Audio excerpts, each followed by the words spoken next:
Greetings, everyone, and welcome to week 13 of our Immerse Bible journey through the New Testament. I'm shooting this one at home because of the coronavirus and all of that, but still wanted to give you some commentary and update as you're continuing your reading. And we've kind of now reached a new phase in the process, a different sort of genre of literature that you're reading this week.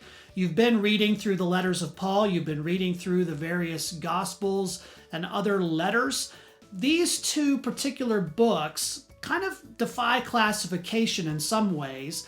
Most scholars believe that these are not letters so much as they are homilies or sermons. Hebrews, of course, written to a very Jewish audience. We don't know exactly who the writer is. Some would ascribe it to Paul, but it's very different than the other letters of Paul.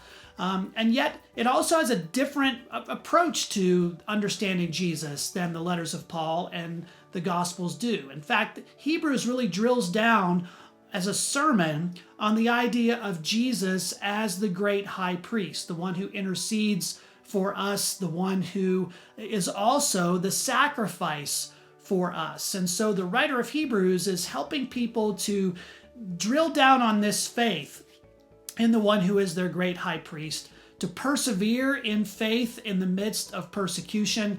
It's where we have the great faith chapter later on in Hebrews where the writer lays out the great history of Israel and all those people who had faith. And he encourages people to continue to have faith in Christ as the one who intercedes for them, the one who ultimately brings them salvation, atonement for sin, and new life. Now, James is written as a similar kind of homily to encourage people in the midst of persecution. A lot of scholars believe this James was the brother of Jesus.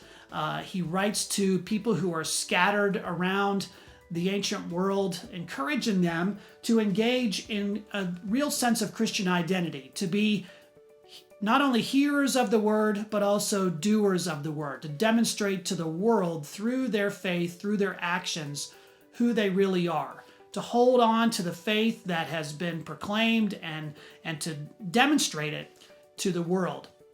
So I hope that as you read these sermons, you will read them in that vein. We listen to sermons differently than we might read a letter or things like that. It's interesting that in our own Methodist theology, one of the key parts of our Methodist theology is grounded in the sermons of John Wesley.